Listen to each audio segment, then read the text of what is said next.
What's going on today, guys? The Sodbuster Jr., the humble little Sodbuster Jr. I get a lot of questions from people wondering, where should I start? What should be my first slip joint knife? Without a doubt, hands down, my first recommendation would be the humble little CV, that just stands for the carbon steeled Sodbuster Jr. And you can spend a little more. These are around $55 for an all bone version. They're a little slimmer, a little easier to carry in your watch pocket.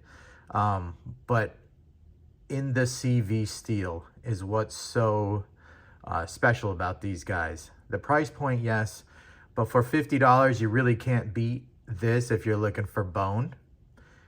Yes, the shields are just glued in there. They are not pinned in, like GECs. But we're only looking to keep it, kind of nice and cheap and see if you like slip joints, see if you even like patina. And that's where I say start off with a little $35 Sodbuster Jr. They are a great size. I still carry this knife quite a bit, especially around the house at night when I'm just bopping around, if I'm watching a movie. And I also think that this knife will give you some good reference points for traditional knives, being the thin blade. When you start cutting with this and you start seeing the patina and the blade change and you feel the action, although not great snap, right? It's $35 though. It is a humble little farmer's knife. But they do take a screaming sharp edge with the CV steel. It takes a beautiful patina. And they sharpen up nice and easy. Thin blade stock, they cut great. No, the fit and finish is not exactly perfect. This one is pretty good. If you can buy them hands-on, I suggest doing that. A lot of little towns have farmer stores. And if you just go on Case's website, I believe they have a certified dealer list. And you'll probably find one within about a 20-minute drive of your house. So you can really get hands on these, and this is one of their most popular models for good reason. And it's why I would honestly say you start here. If you don't have a single traditional knife, this would be a great start. And they make great companion knives to whatever modern folders you're looking to carry.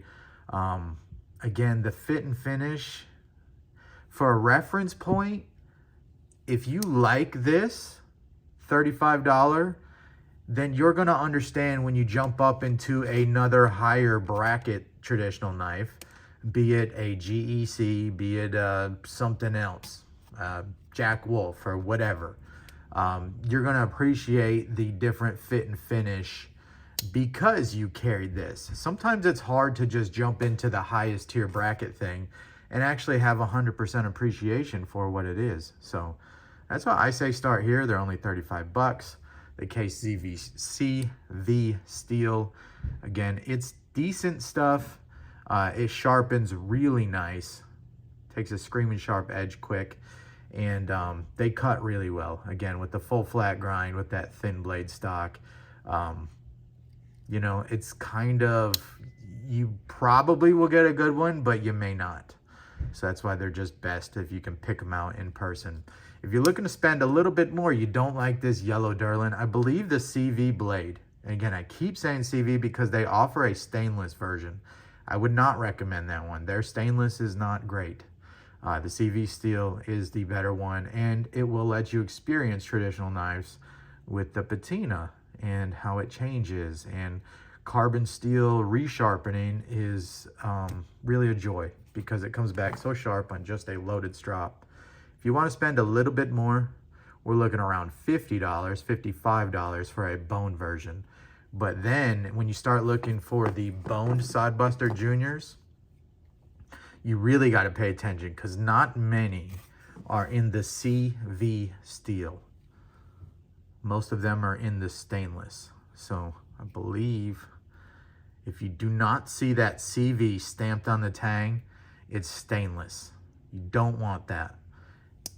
But you can get the bone in CV steel for around $55. Again, a little bit better fit and finish. But again, with Case, it's not guaranteed, but that's not anything that I would complain about for $50. The bone is a real nice texture. This one actually is a little bit better knife. I think it's worth the $20 upgrade, the $25 upgrade, whatever it happens to be. But you may not. That's why I would say I recommend starting with the yellow Derlin, just because it is so classic. But if you wanted to jump right into the bone version here, I think that'd be good too. I'm not tied to case or anything. This is just my recommendations over my experience of messing with traditional knives. And they are this exact knife. Is that CV right there? And it may not have been. I think I gave away my original one. And then I bought another one shortly after. So this one's still pretty old, but not maybe my absolute original one that I got. Really did bring me into traditional knives. And it was shortly after that is where I jumped on the sway back and then started to really appreciate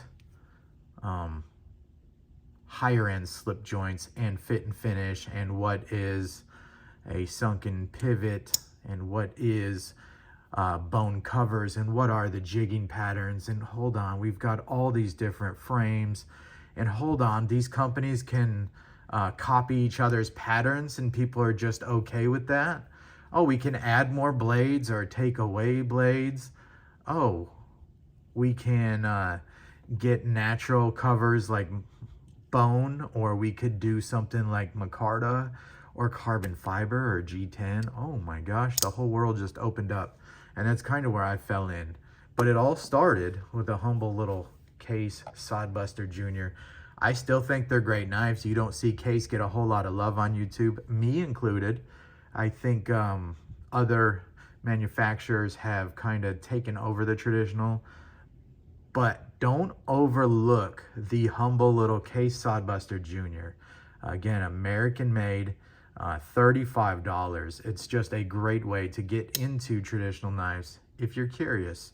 If not, I don't know, just keep her moving. But it's a great little knife, and I think for 35 bucks, an outstanding value.